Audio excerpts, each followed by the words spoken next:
저는 이제 오늘 이 말씀을 가지고 또 89번째 말씀을 나누고자 합니다. 네, 드디어 6기에 상륙을 했습니다. 천신만고라는 거죠. 14일째 밤과 낮을 구별할 수 없는 풍랑입니다.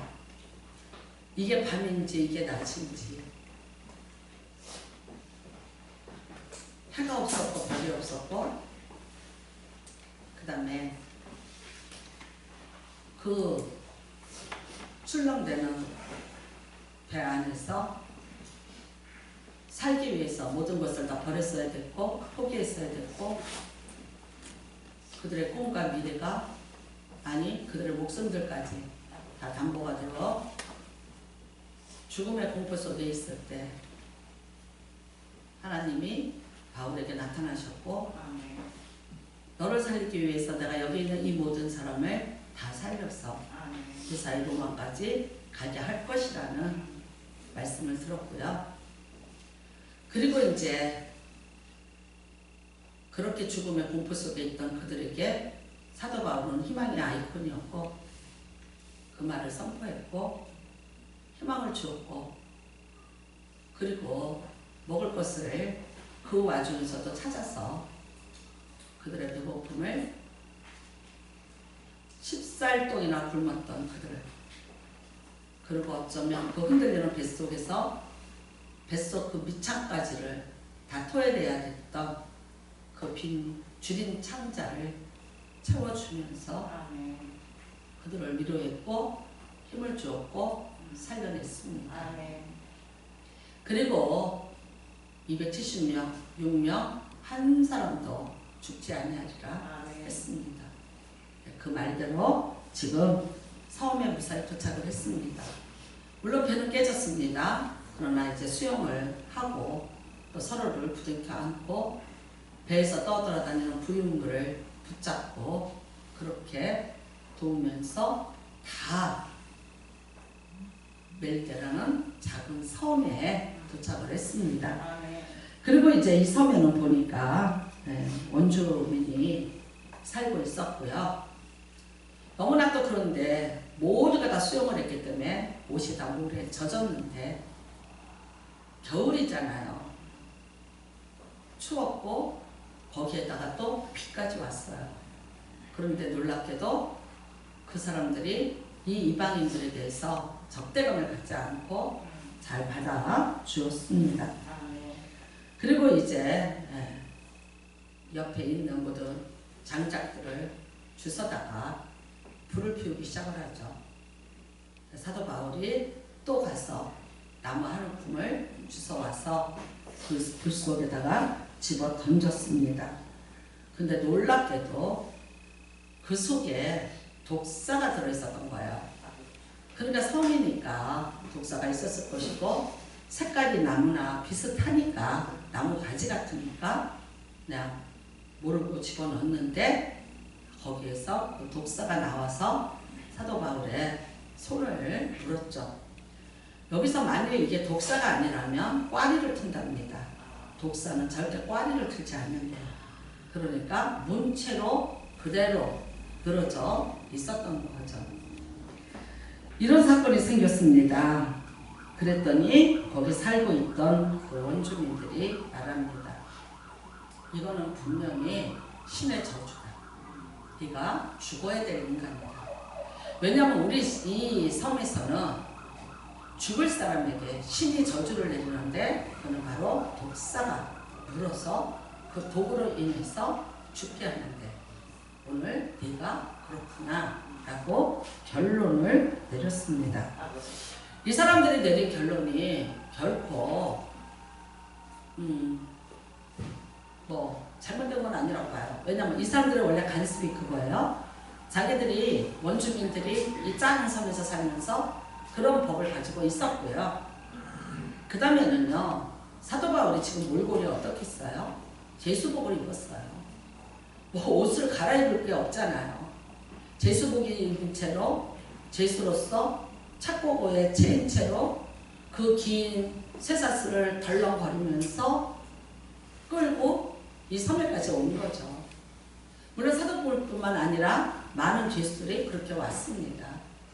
그 다음에는요, 아무리 몰골이 그럴지라도 귀족은 귀족의 태가 날 것이고 부자는 부자의 태가 날 것인데, 사도 바울은 무서운 1급 죄수의 옷을 입고 쇠사슬을 끌고 있기 때문에 당연히, 그러니까 이 사람에 대한 것을 다 모를지라도 너는 분명히 사람을 죽인 살인자이기 때문에 우리의 신이 너를 알아보고 지금 저주를 내려서 너를 죽이는 거라고 그렇게 판단을 하게 되는 거죠. 아마 사도 바울은 원래 못생겼다고 그러고요. 매를 많이 맞았어요. 그래서 고추같이 등이 휘었고요. 안질이 안 좋았다고 그러잖아요. 생긴 몰골이 못생겼어요. 그런 모습에 오랫동안 신문을 당했고 오랫동안 또 여러 번 환난을 당했기 때문에 많이 병들었고 14일 동안을 그렇게 같이 지내왔으니까 잘 먹고 잘 살아서 기름 흐르던 사람의 몰골과는 전혀 다른 모습. 그러니까 그 사람의 얼굴이 어떤 모습이었을까요? 무서웠을 것이고 경계를 했을 것이고 어떤 혐오감이 들었을 것입니다. 그러니까 이제 드디어 우리의 신이 판단을 하고 너를 죽이려고 했으니까, 뱀에게 불렸으니까 너는 이제 독이 퍼지고 바로 쓰러져 죽을 거야 라고 쳐다보고 있었어요. 근데 놀랍게도 사도 바울이 그 뱀을 툭툭 털어버렸더니 아무렇지도 않게 살아났다는 이야기가 오늘 이 이야기입니다. 네, 여러분, 이 사람들에게는 이 사람들의 법이 있었죠. 이 섬에는 추장이 있었고 그 다음에 추장이 이 섬에 관습이 있었고 또 이들이 섬기는 신들이 있었고 그 다음에는요, 그 신들이 어떻게 심판을 하고 어떻게 판단을 할 것인가에 대해서 이 사람들은 너무나도 잘 알고 있었는데 놀랍게도 죽지 않는 거예요. 신의 심판의 끝은 죽음이어야 돼요. 그 다음에 분명히 독사예요. 그러니까 당연히 자연적으로 그 독이 퍼지면서 죽어야 해요. 근데 죽지 않았어요. 이것이 결국은 어떻게 됐나? 바울을 신으로 대접을 해주는 그런 사건으로 바뀌게 됩니다. 그들이 순간에 이렇게 말하죠. 돌이켜 생각하여 말하되 그를 신이라 하더라. 그래요. 네, 어떤 것이든지 신격화시켜서 섬기는 자들이죠. 미신이라는 건 그래요. 다 돌멩이도 나무도. 근데 심지어 그들이 섬기는 광야의 신, 그 중에서 섬기던 신들이 뱀이죠. 그런데 그 뱀에게 불렸는데도, 신의 저주를 받았는데도, 신이 벌을 내렸는데도 죽지 않았어요. 그러면 어떻게 돼? 너는 그 신보다 강한 신이라는 칭호를 오늘 받게 되었습니다. 맞아요. 그 사람들의 눈으로 볼 땐 이 사람은 죄수예요. 그 다음에 또 모든 사람은 사실 사도 바울을 죽이려고 했어요. 우리가 이 배에서 내려서 상륙하기 직전에 육지가 가까운 것을 보고 사람들이 의논을 했죠. 죄수들을 죽이자. 왜냐면 어차피 저들이 도망을 가든지 그러면 우리는 법적인 책임을 물어야 되니까 차라리 여기서 죽이고 그 숫자를 상부에다 보고를 하자. 그래서 죽이려고 했죠.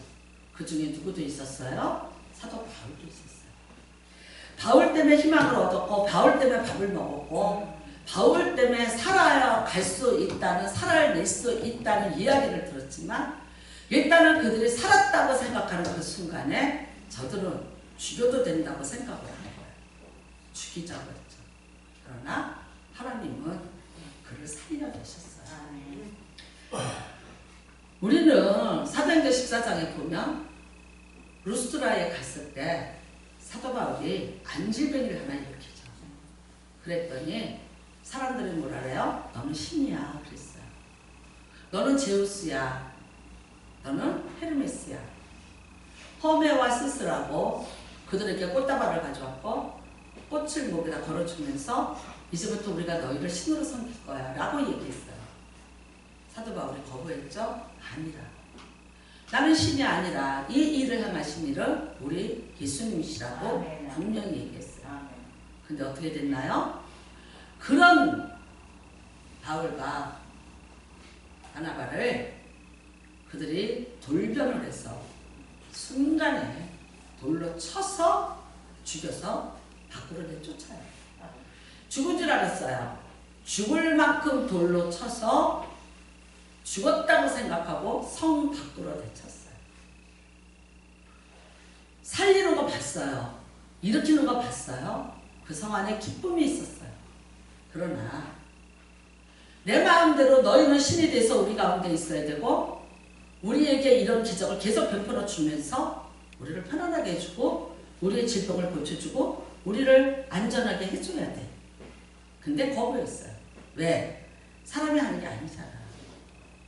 그렇다면 그 사람들은요, 그를 고친 예수를 믿던지 예수를 공격했어야 돼요. 근데 보이는 바울을 공격했고 심지어 죽을 만큼 두들겨 패고 돌로 쳐서 쫓았어요. 오늘 사도 바울이 똑같은 일을 당한 거죠. 살려냈음에도 불구하고 그들을 위해서 그렇게 헌신을 했고 그런 도움을 줬구나. 돌아온 거는 죽여버리죠. 자신들의 유익을 위해서 자신들의 삶에 더 나은 것을 위해서 바울을 죽이자고 했지만 그러나 하나님 죽이셨나요? 안 죽였어요. 율리오 백부장을 그 배에다 태우셨어요.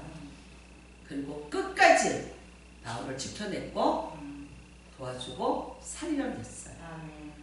이 배가 이런 풍랑을 만난 거, 이 배가 또 이 풍랑 가운데서도 살아날 수 있었던 거, 276명이 한 사람도 상하지 않고 살아날 수 있었던 것은 하나님이 사도 바울을 로마까지 데려가기 위한 계획이 있었고 사도 바울을 이 배에 중심적인 인물로 세워놓고 하나님이 모든 살리는 권한을 바울에게 위임을 했고 바울을 통해서 살고자 하는 것을 선포를 해줬고 힘을 줬고 하나님은 바울과 약속한 대로 다 지켜서 살게 해줬어요. 했음에도 불구하고 그를 향해서 다시 돌을 던지고 이제 멜리데 섬에 왔습니다. 안정이 됐습니다. 어떻게 해야 될까요? 그들 가운데, 그 귀족들 가운데, 그 부자들 가운데 이 제수들이 철렁거리면서 다녀요. 그 다음에는요, 이 배에는 분명히 주인이 있고 머리가 있어요. 근데 사람들의 마음이 어디로 지금 가고 있을까요? 사도 바울한테로 가고 있어요. 어떻게 보면 이 276명이 마음이 갈리고 있는 거예요. 그래도 사도 바울 때문에 우리가 살지 않았냐? 아니야. 그래도 저건 죄수야.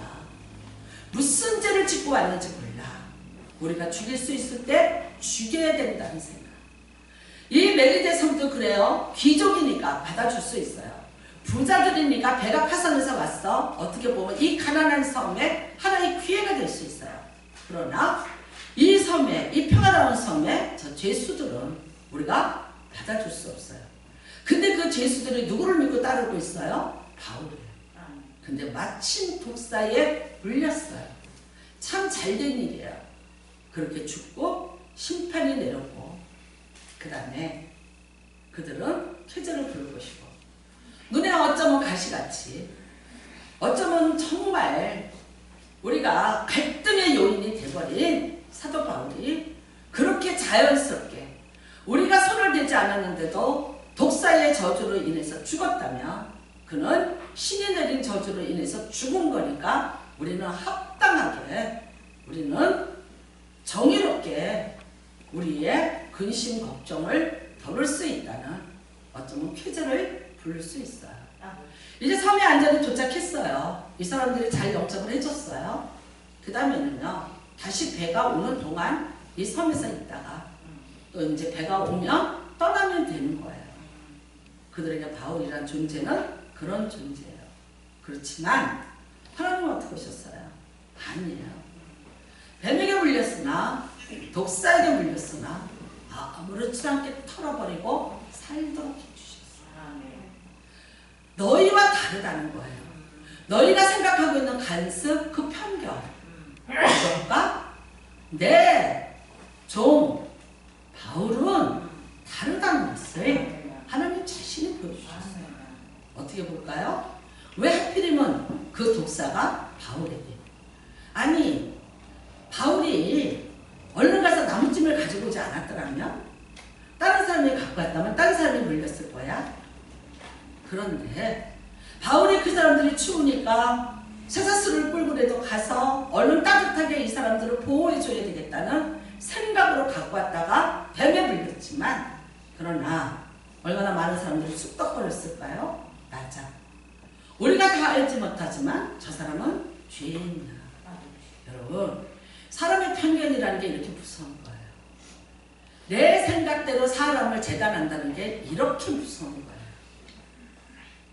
제가 송병철 씨 커피숍을 가요. 갔는데 항상 제가 주일날 오후에 가서 커피 한 잔을 먹고 또 거기 가서 기도를 해주고 이제 이러고 와요.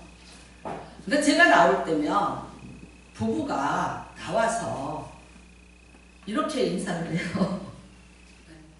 목사 많이 가서. 그 다음에 이제 우리 송별철 씨는 제가 차를 뒤로 빼야 되니까 차를 다 정리를 해주고 그래요. 그러니까 그 동네 사람들이 보기에 이상한 거예요. 어떤 사람이 하나 왔다 가는데 저렇게 밖에까지 나와서 90도로 인사를 하고. 그러니까 묻더래요. 시어머니세요? 그러더래요. 그래서 네 그랬대요. 그랬는데 이제 친해졌어요. 특히 옆집에 미장원 하는 분이 되게 친해요. 그분이 하루는 그러더래요. 왜 어렵겠다. 그 시어머니 참 어렵겠다. 저렇게 멋쟁이 시어머니라 당신이 참 힘들겠다 이러더래요. 그래서 아니라고 잘해주신다고 이렇게 얘기를 했대요. 그랬더니 얼마 있다 와서 이렇게 얘기하더래요. 그런데 그 시어머니는 자기는 그렇게 옷을 사입고 멋있게 하고 다니면서 왜 며느리는 옷 한 벌을 안 사줘? 그러더래요. 그러니까 송병철 씨가 늘 이렇게 커피가 그려져 있는 까만 티를 두 부부가 쌍으로 입어요. 그러니까 나름대로 그들은 그게 유니폼이었어요. 그런데 그리고 청바지 입고.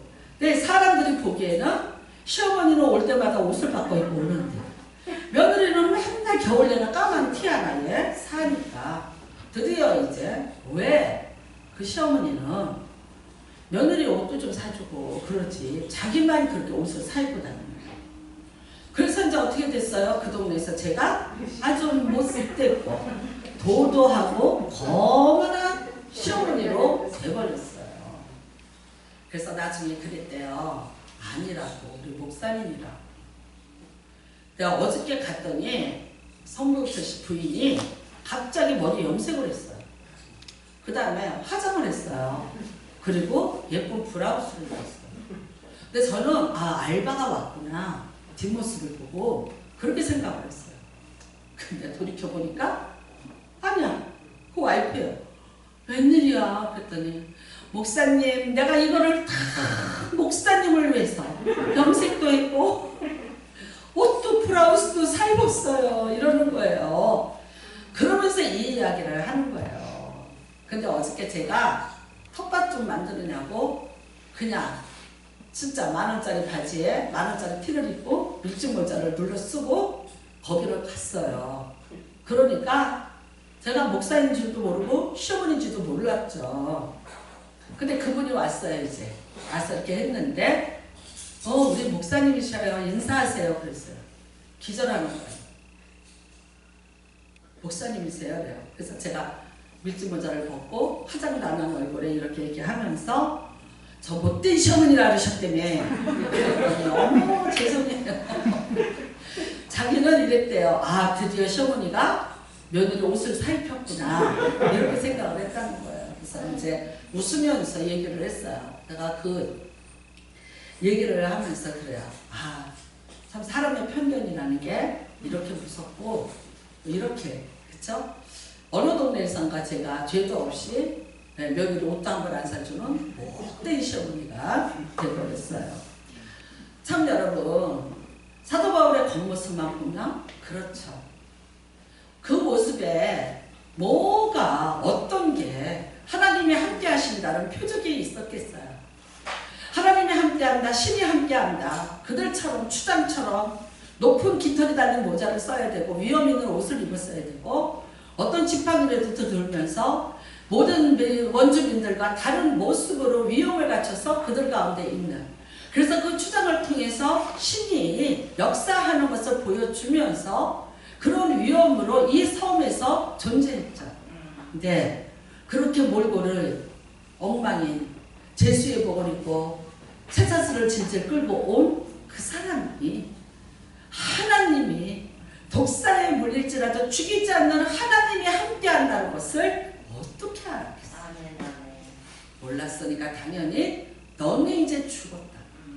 우리의 신이 너를 심판했다고 평가를 내린 거예요.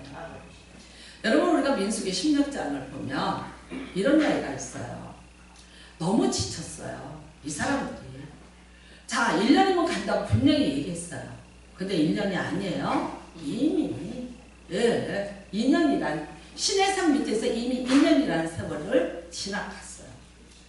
그랬는데도 이 사람들이 움직이질 않아요.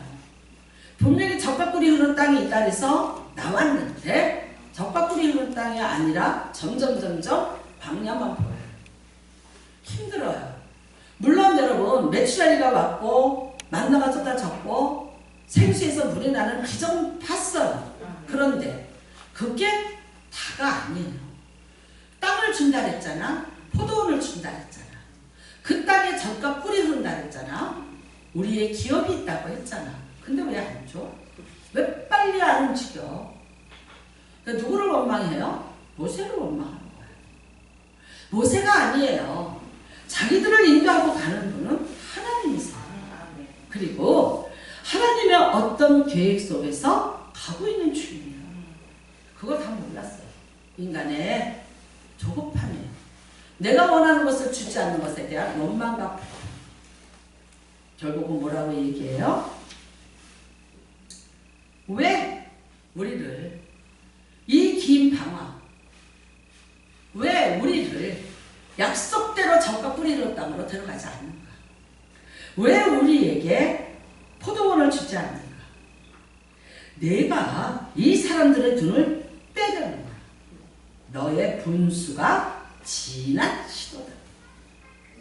회중이 우리도 다 거룩한 하나님의 백성인데 너만 거룩하냐? 덤비기 시작했어요. 누가 그래요? 가장 가까운 사촌이에요. 모세의 사촌이 들고 일어나기 시작합니다. 이해는 합니다. 너무 긴 방황이에요. 힘들어요. 빨리빨리 내가 약속한 거, 된다는 거, 돼야 되는데 안 되고 있어요. 모세가 우리 거짓말했고 우리를 속였고 우리를 이렇게 끌고 와서 우리에게 아무것도 제시하지 않는 이것에 대한 불평과 원망이 드디어 그들이 집단으로 일어났어요. 몇 명이 일어나요? 250명이 일어났어요. 하나님은 이걸 뭐라고 얘기했는 줄 아십니까? 하나님, 저들이 나에 대해서 불평한다고 얘기했어요. 모세가 아니에요. 모세가 하는 게 아니에요. 하나님이 하고 계세요. 근데 그들의 눈에 보이는 게 모세예요. 근데 모세가 내가 한다고 안 했어요.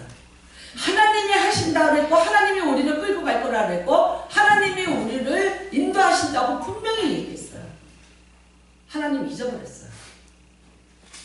하나님 잊어버렸어요. 하나님 몰라요. 눈에 보이는 게 누구예요? 모세예요. 너만? 너만? 네가 뭔데? 우리가 왜 너만 못해? 나도야. 나도 알 거 다 알아. 우리에게도 임하지 않았냐?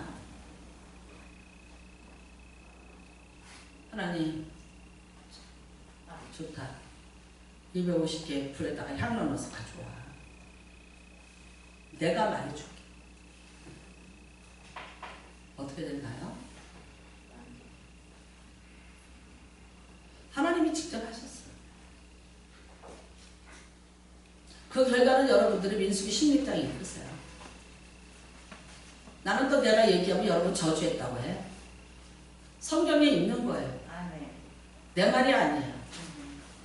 내가 성경에 없는 말을 하면 이 자리에서 나를 끌어내세요. 내쫓으세요. 성경에 있는 걸 얘기하면 성경에 있는 말씀은 하나님의 말씀이니까 말씀대로 받으세요. 여러분 민수기 17장에 보면 아론에 대해서 또 덤벼요. 아론요 실수했어요. 무지 큰 상처와 약점을 갖고 있는 사람이에요. 왜 그랬습니까? 그에게 대제사장의 옷을 다 입히고 간유를 부어서 대제사장으로 세웠어요. 그랬는데 모세가 산에 가서 안 내려오는데 사람들이 뭐라 그랬어요? 금송아지 만들어서 우리의 신을 섬기자고 했어요. 아론이 그걸 따라갔어요. 사람들이 애굽에서 갖고 놓은 금을 가져와서 금송아지 만들었고요. 그 앞에서 뛰놀더라. 그 사건으로 어떻게 했습니까? 하나님이 아론의 레위지파예요. 3,000명을 각자가 찔러서 죽이게 만들었어요.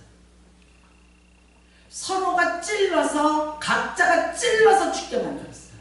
3,000명에 대한 레위지파에 대한 심판이에요. 아론에게는 엄청난 부끄러움이에요. 동생 모세 앞에서 말할 수 없는 망신을 당한 거예요. 그리고 내 동족에, 내 혈족에, 내 레위지파에 그 3,000명이 피를 흘리고 죽어야 되는 고통과 수치와 전가를 갖고 있는 사람이 아론이에요. 그래서 사람들이 또 덤벼요. 너만? 너만? 네가 뭐 잘했어? 아론에 대한 불신이 있죠. 아론 때문에 받았던 내 자식을 잃었고 내 남편을 잃었던 사람들의 원망과 분노가 이렇게 같이 있죠. 그러니까 하나님이 그를 옷을 입혀서 대제사장이라고 할지라도 너는 그런 과거를 가졌고 너는 그런 전적에 있었어. 우리는 너한테 그런 아픔을 가지고 있는 사람들이에요. 또 불만하기 시작했어요. 또 투쟁하기 시작했어요. 하나님의 방법은 이겁니다. 좋다. 12지파 다 지팡이 하나씩 들고 갖고 와. 너네들이 들고 있는 두령의 지팡이 갖고 와. 그리고 빛이 하나도 없는 속죄소 증거궤 옆에다가 갖다 놔. 그리고 너희들 나가.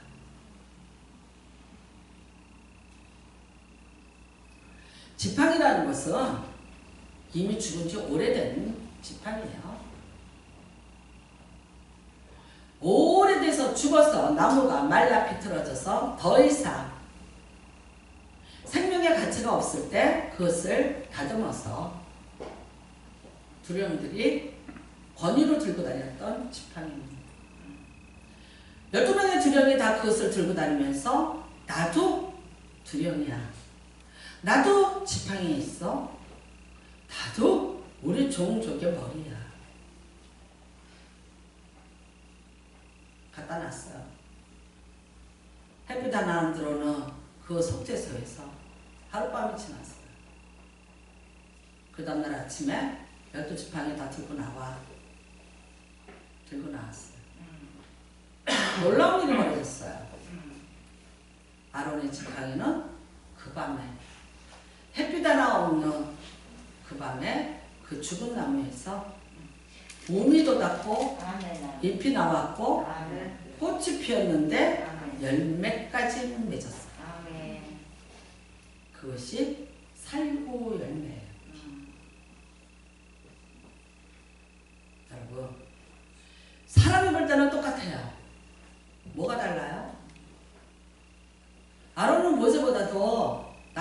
먹었어요. 3살이나. 늙은이야. 그 다음에 그런 아픔과 또 그런 상처와 모든 사람의 고통을 준 범죄자. 하나님 앞에서도 우상을 만든 범죄자고, 모세에게는 형이라고 데리고 왔더니 기가 막힌 일거리를 만들어서 첫 번째 여기 끌고 나오는 이 회중에게 하나님의 징계가 되게 만든 장본인이라는 딱지가 붙어있어요. 모든 사람한테 다 환영을 받았을까요? 아니, 그것은 부끄러움과 수치의 딱지를 가지고 있었어요. 그런데 왜 하나님 그러셨을까요? 뭐 때문에 그러셨을까요? 여러분, 하나님은 질서의 하나님이에요. 모세는 말도 못하고 나 안 하겠다 그랬어요. 너에게 말 잘하는 아론이 있지 않냐? 네 형이 있지 않냐? 그럼 아론을 썼으면 돼요. 나는 말을 할 줄 모릅니다. 내 형 아론이 있지 않냐? 왜 아론을 쓰지? 그럼에도 불구하고 왜 모세를 썼는지 우리는 몰라요. 왜 모세를 80이 됐는 그 늙은이를, 그 광야에 있는 남자를 불러다가 썼는지 몰라요. 말이 어눌해서 못한다는데 왜 그랬는지 몰라요.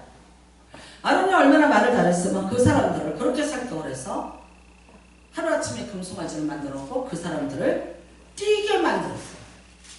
얼마나 말빨이 좋고 얼마나 사람을 설득을 잘했으면 그렇게 됐을까요? 그런데 그 사람이 판단하고 그 사람의 말빨이, 그 사람이 그렇게 많은 사람을 설득할 수 있는 능력이 결국은 무슨 짓 한 거예요?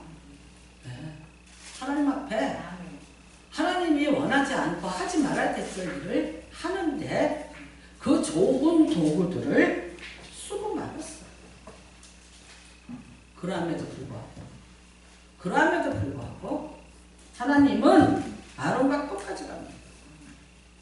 사람들의 판단이에요. 사람들의 편견이에요. 아니요. 하나님이 그렇게 하신 일에 대해서 몰라요. 왜 그랬는지 설명 안 하세요.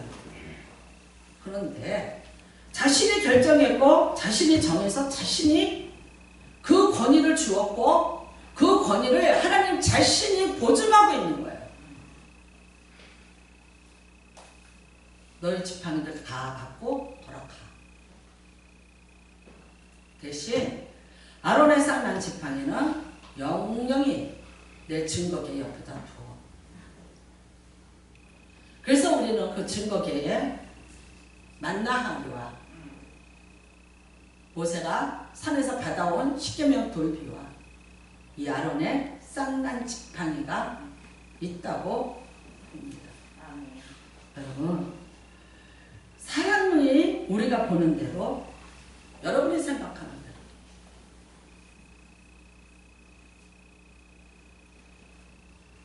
이 세상에 많은 사람들이 편견이라는 독사에 불려요.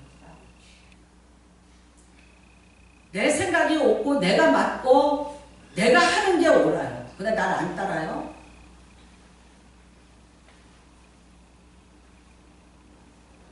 물어보셨어요? 하나님한테. 이게 옳은지 틀린지 맞는지 하나님하고 얘기해봤어요? 하나님 앞에 응답 받으셨어요? 하나님이 그게 틀렸다고 그러라고 그러셨어요?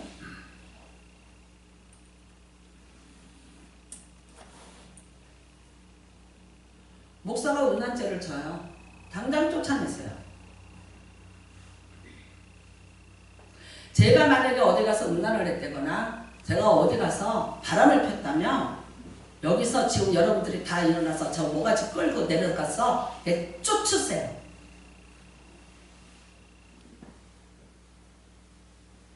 내가 횡령을 해서 먹었다든가 내가 여러분들한테 하나님의 말씀이 아닌 말씀을 가지고 증거를 하고 내가 하나님의 말씀을 왜곡해서 말했다거나 하나님이 하시지 않은 말을 내가 한 말을 하나님이 하나님이 했다고 내가 하나님을 빙자하는 귀신 노릇을 했다면 당장 당에 여시고 제지켜 여서서 나한테 쫓으세요.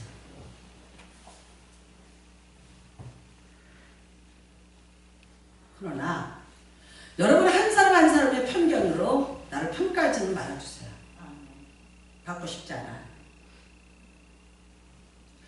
여러분이 하나님 앞에 진정으로 물어보고 잘못됐다고 얘기를 하고 그게 틀렸다고 말하거든 기도해보시고 말씀하세요.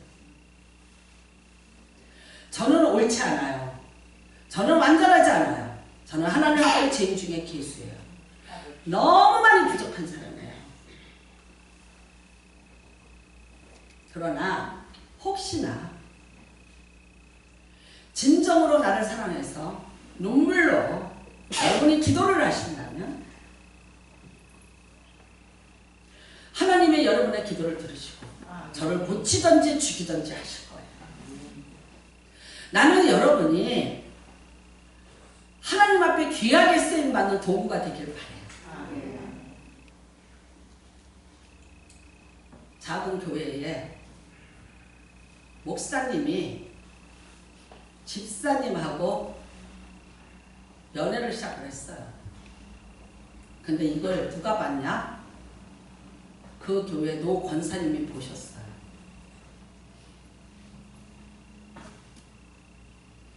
이 권사님이 얼마나 충격을 받았을까요? 믿었던 목사님이고 사랑했고 작은 교회라는 것은 섬겨야 되고 희생하고 헌신해야 되는 거예요. 그런데 이 권사님 한테도 말았어요. 그날부터 이 권사님 혼자 철학을 하기 시작했어요. 사모님도 몰라요. 아무도 몰라요. 권사님 혼자 이불을 뒤집어 쓰고 철학 오셔서 하나님 앞에 눈물로 기도했어요. 목사님, 하나님, 우리 목사님이 외로웠습니다.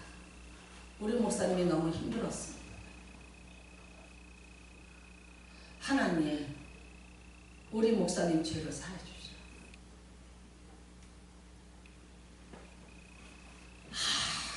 한마디도 말아. 목사님이 가만히 보니까 이 권사님이 혼자 밤에 몰래 눈을 뜨고 나와서 기도하시오.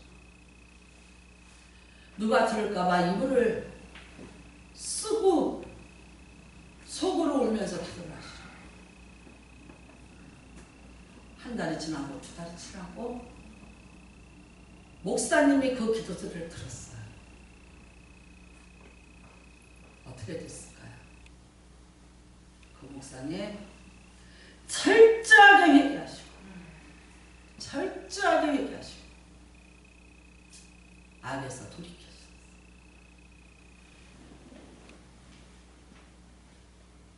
공개적으로 성도들 앞에서 잘못했습니다라고 얘기했어요. 제가 하나님 앞에 죄를 졌습니다.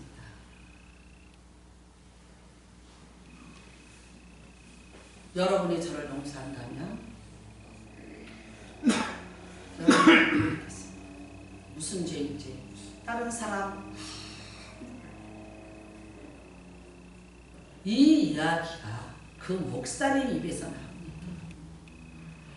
나를 만든 분은 하나님이 나를 종으로 만들었지만 또다시 나를 주의 종답게 만들어 놓은 건 그 권사님이라고 이 목사님이 얘기를 해서 이 이야기가 나옵니다. 그 권사님은 끝까지 그 이야기를 담고 돌아가실 때 그 목사님이 그 권사님 손을 붙잡고 가슴을 치고 여러분 나는 그 아름다운 이야기를 들었어요. 사도 바울이 아무리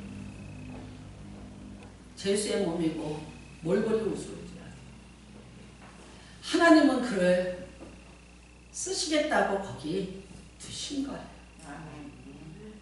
왜 그랬냐고는 하나님 앞에 물어보세요. 저도 제가 왜 목사 됐는지 몰라요. 저는 말씀드려요. 제가 제일 싫어하던 사람들이 목사였다. 어렸을 때부터 저는 저희 집에 오시는 많은 목사님들, 교회에서 만나는 부흥사 목사님들한테 저는 말할 수 없는 상처를 받고 자란 사람이에요. 제 나름대로. 그래서 나는 이 세상에서 제일 싫어하는 사람이 목사였어요. 근데 그런 제가 목사가 돼요. 저도 모르겠고 저도 왜인지 모르겠어요. 저 같은 사람, 저 같은 죄수를 왜 그런지 난 몰라요. 그런데 어떻게 해요? 난 내가 좋아서 온 사람 아니에요. 나는 남편이 골프채 사다 주고 차 사주고 얼마든지 자기 지위에서 나를 편하게 놀게 해줄 수 있다고 수없이 나를 달래고 꼬드기고 너랑 나랑 운동하면서 편히 살자고 얘기해요. 세계를 2바퀴 돌 만큼 비즈니스를 태워서 여행을 시켜줄 마일리지가 있으니까 여행 가자.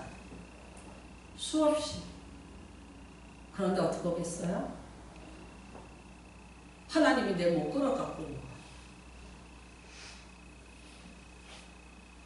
가끔 저는 저 자신한테도 물어봐요. 세상에 인격적인 분 많고요. 성품 좋은 분도 많고 잘생긴 사람도 많고요. 다 좋은 조건 갖고 있는 사람들 너무 많아요. 그런데 왜 나? 때로는 아론처럼요. 수치도 있고 상처도 있고요. 실패도 가지고 있고요. 그런데 뭐하러? 왜 그러셨을까요? 아론을 사랑해서 했을까요? 모세가 구스여인하고 바람을 폈는데도 그거를 책망했던 미리암을 문둥병거리게 한 게 하나님이 모세는 특권을 줬고 모세는 특별히 사랑하고 인간 차별해서 바른 말한 핏덩이 100일에 떠내려가서 나일 강에서 죽을 수밖에 없는 동생 간두크게 목숨 걸고 칼대 상자에서 자기 동생 건져서 바로 공주에게 소개했고 목숨 걸고 엄마를 유모로 집어넣어서 오늘날의 모세를 만든 게 미리암이에요. 그런데 지가 가늠하지 말라는 놓고 지가 구스여인 불러다가 가늠하고 있는 동생에 대해서 어떻게 책망을 안 합니까? 근데 하나님 뭐라 하셨어요? 여러분이 잘 아시잖아요. 왜 그래요? 모세는 특권층이에요? 사랑해요? 특별해요? 아니에요. 모세 한 사람 때문이 아니에요. 그 공동체를 위해서 하나님은 하나님의 질서를 세우고 가시는 거예요. 200만 명이에요. 우리가 추산하건대 장정이 60만이고 한 200만 명이라고 봐요. 그 200만 명을 하나님이 끌어내서 홍해바다를 건너서 젓가 끓이는 땅까지 데리고 가는 거예요. 가는데 하나님의 계획이에요. 하나님이 하시는 일이에요. 하나님의 주권이에요. 그러니까 제가 말하는 거예요. 하나님 앞에 물어봤냐. 그 주권에 대해서 여러분이 설명 들으셨냐.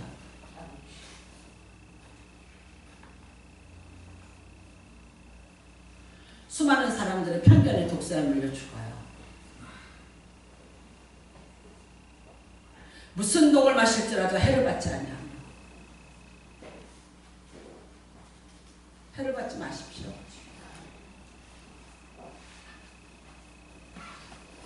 믿는 자에게는 이런 표적이 따르겠네요. 그 다음에 나타나는 게 뭡니까? 그들이 내 이름으로 귀신을 쫓아내며 세방언을 면하며 뱀을 잡으며 해요. 무슨 독을 마실지라도 해를 받자.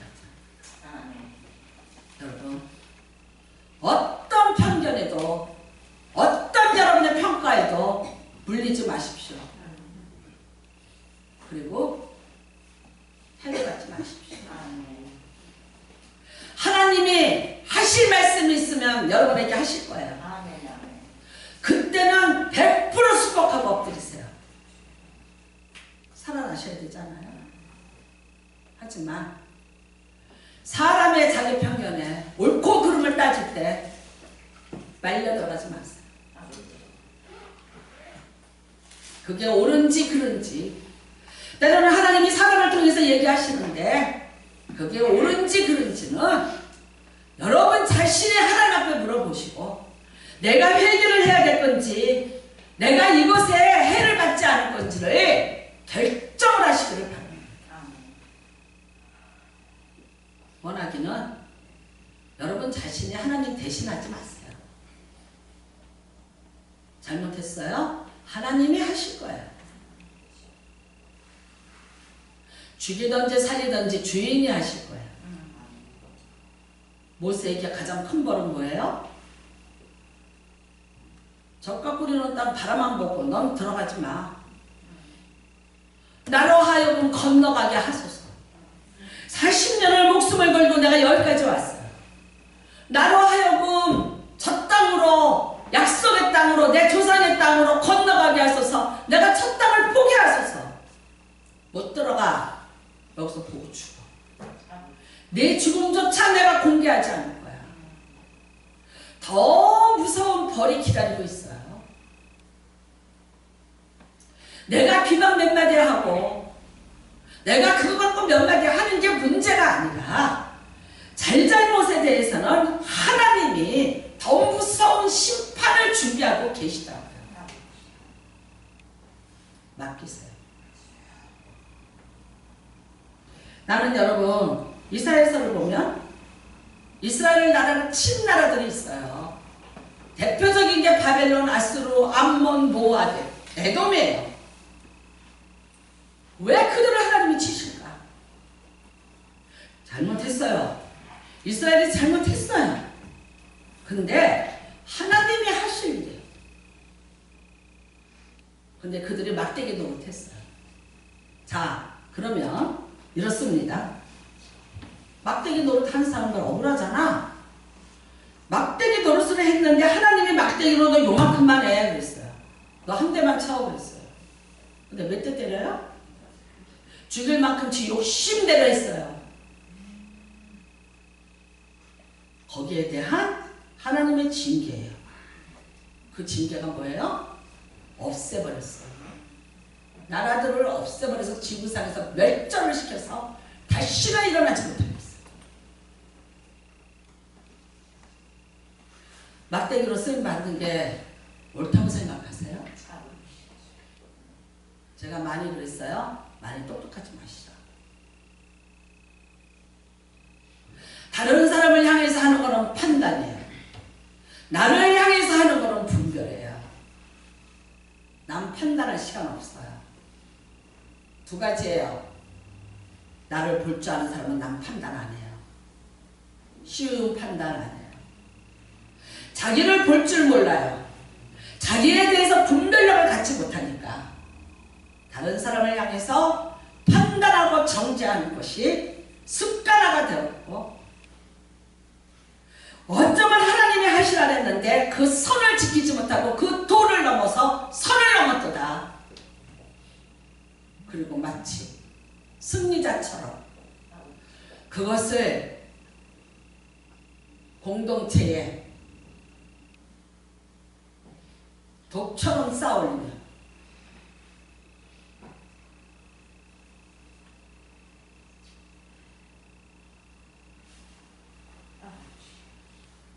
그것에 대한 책임은 누가 지어야 되는지는 깨달아야 됩니다. 잘못 있어요? 부족해요? 그래요? 죄 졌어요?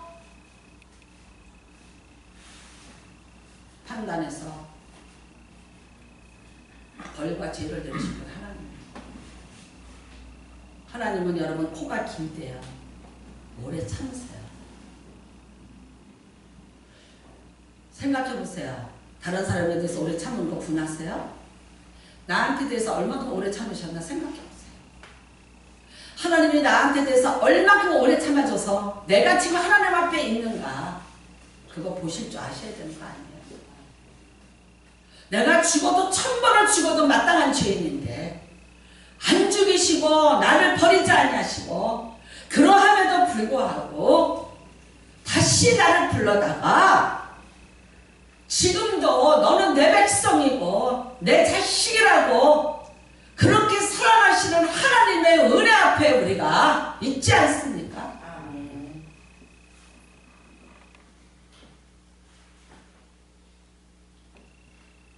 스가랴 3장에 마귀가 대제사장 여호수아를 참수하기 시작합니다. 여호와 앞에서 사단이 말합니다. 죄가 숫덩이 같습니다. 얼마나 시커먼 죄를 많이 졌든지 숫덩이라고 얘기해요. 근데 그 직분이 대제사장이에요. 하나님 뭐라 그러셔요? 세마포 옷 가져와. 저가 숫덩이 같을지라도 대제사장의 세마포 옷을 가져다가 다시 입혀라.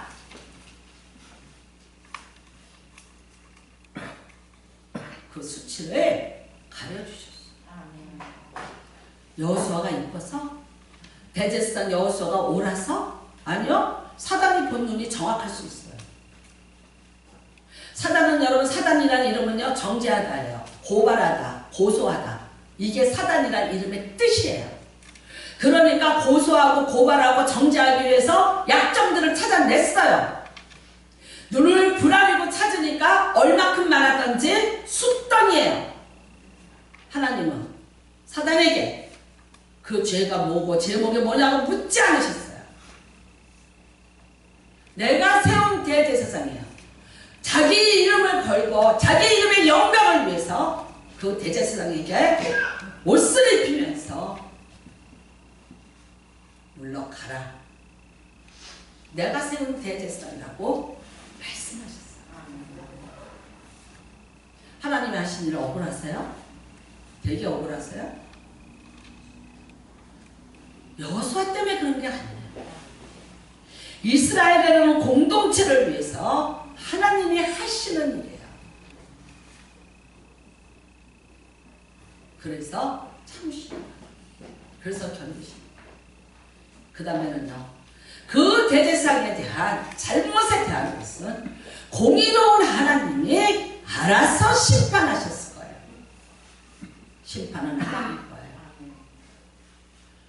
우리가 감히 이건 이거고 저건 저거라고 함부로 심판하려고 들지 마세요. 정답? 그리 많지 않아요. 목사 입장에서는 다 일일이 얘기 못하는 거 너무 많아요. 얘기하면 안 되는 일들이 많아요. 여러분이 보실 때는 제가 잘못하는 것 같고, 여러분이 보실 때는 내가 오류를 범하는 것 같고, 여러 가지 그렇게 생각이 들고 판단이 되실 거예요. 그러나 참으세요. 왜요? 하나님이 나타나실 때까지 참을 줄 아셔야 돼요. 나에게 하나님이 나타나셔서 그렇게 안고 참아서 내가 지금 여기 있는데 왜 다른 사람한테 못 참으세요? 쓸데없는 것 같고 시시비비 붙지 마세요. 사단이 나를 공격해요. 나 하나 쓰러지면 어떻게 되겠어요? 이 교회에서 누구를 공격하겠어요? 가장 먼저 공격하는 건 나예요.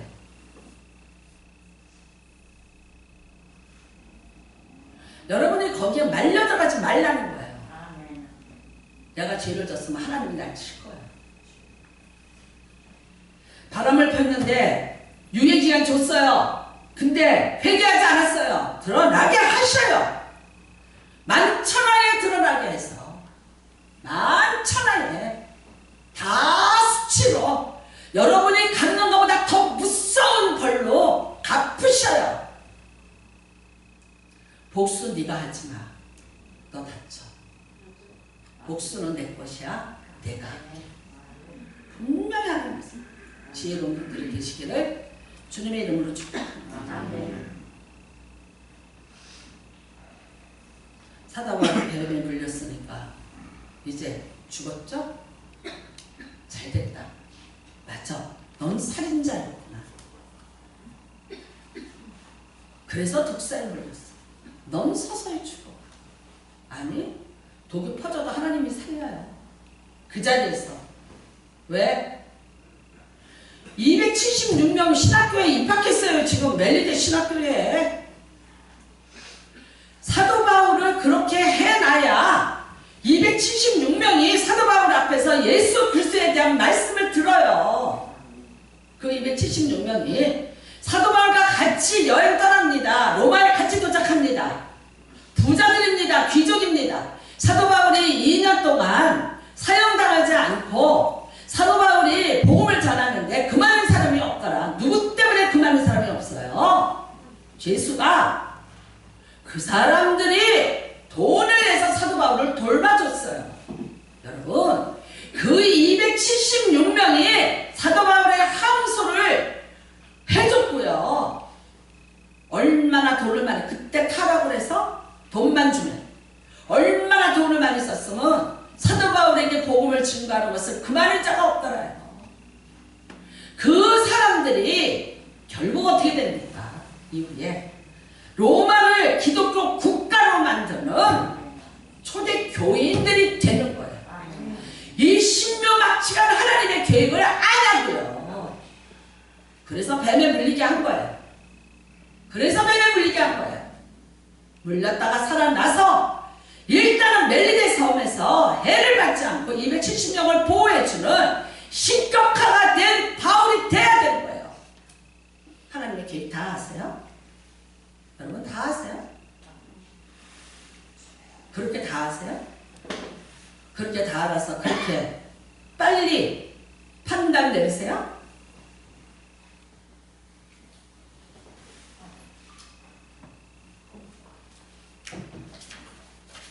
저는 지금까지 이런 설교 해본 적이 없어요.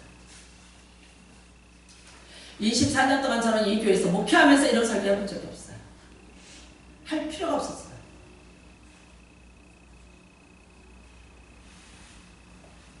말씀에 근거해 합니다.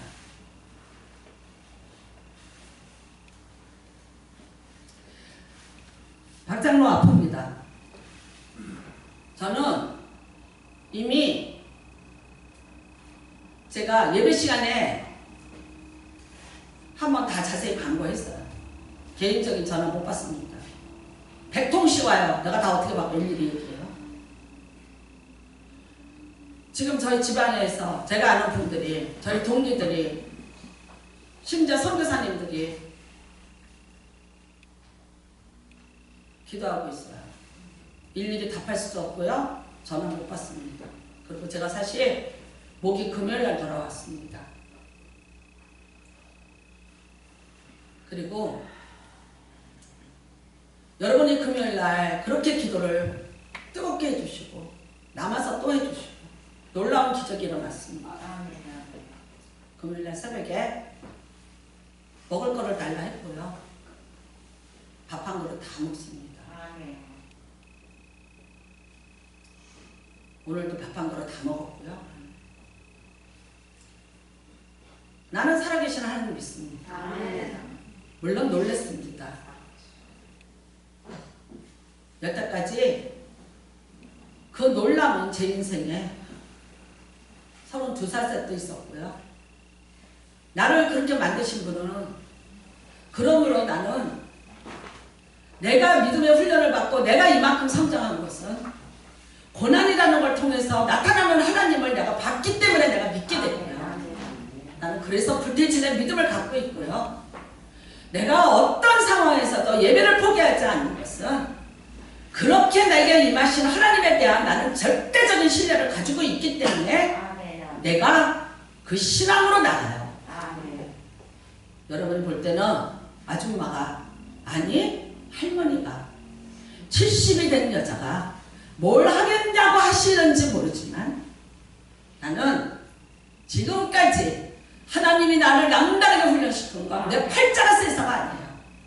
그렇게 훈련시켰고 나를 믿음으로 연단시켰고 나는 하나님과 소통할 수 있게 만들었고 하나님이 내 인생에서 어떻게 일하시는지를 여러분한테 나는 말을 하면서 하나님을 소개하는 것이 내 사명이라고 봐요.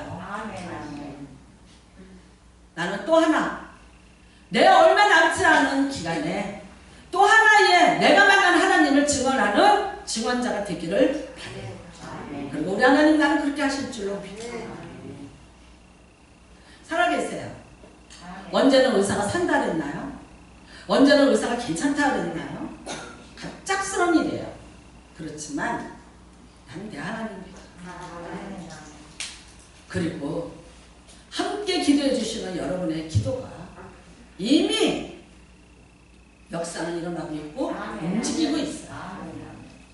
어떻게 하시든지 그분은 선하시고 그분은 의로우시고 그분은 정의로워요. 믿습니다. 나는 그 하나님을 분명히 믿습니다.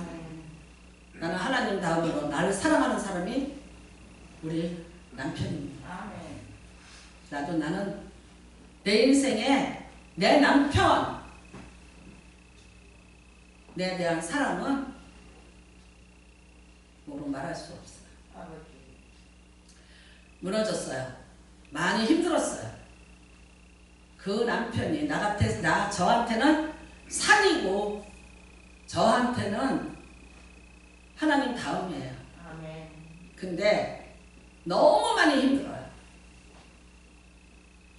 그 힘든 거는 이런 말로 어떻게 표현을 할 수 없어요. 근데 안 무너져요. 아무리 공격해보세요. 나는 안 쓰러져요.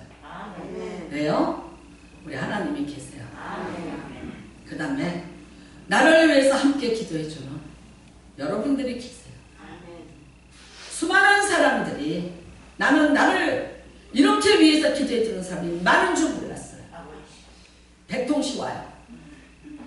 정말 제가 그 사랑을 받으면서 감사했어요. 흔들리지 않을 거예요. 여러분과 저는 또 하나의 기적을 바라보고 또 하나의 하나님의 역사하심을 바라보면서 갑니다. 저 개인한테 묻지 마세요. 전화 다 못해요. 오늘 말씀드린 걸로 끝입니다. 그리고 여러분들도 서로 얘기 나누지 마세요. 그 입 가지고 기도해 주세요. 여러분들은 입술에 권세가 있는 분이에요. 저한테 묻지 마세요. 우리 아이들한테도 묻지 말아주세요. 말할 것이 없어요. 하나님 앞에 기도할 외에는 지금은 뭐라고 제가 여러분한테 답변할 얘기가 하나도 없어요. 왜? 이것도 정답이 아니고 이것도 정답이 아니에요. 하나님만이 알고 계시니까 하나님하고만 해요. 너무 감사하더라고요. 목사님 우리 다 기도원 올라갈게요. 금식하고 기도할게요. 사랑합니다. 감사합니다. 진심으로 감사합니다. 내가 24년 목회하는 것에 대한 하나님의 위로와 감사가 그래서 나는 여러분한테 늘 빚을 지고 살아가는 빚진 자입니다. 또 알았습니다. 아픈 자의 고통을 같이 그 빚을 갚으며 살아가는 아름다운 공동체가 되기를 주님의 이름으로 축복합니다. 감사합니다. 기도하기 바랍니다. 기도하십시오. 사람의 눈으로 판단하지 말자. 편견을 갖지 말자. 맡기자. 제발 욕처럼 입을 다물고 하나님을 찾게 해달라. 기도하십시오. 저도 때로는 분노가 올라옵니다. 저도 때로는 무너지려고 합니다. 붙잡아 주시기를 주님의 이름으로 축복합니다. 오늘 설교는 여러분 들으라고 하는 게 아닙니다. 저는 저 자신에게 지금 하고 있습니다. 저부터 이렇게 되기를 바랍니다. 주여 일정하시고 기도합니다. 주여 하나님 아버지 하나님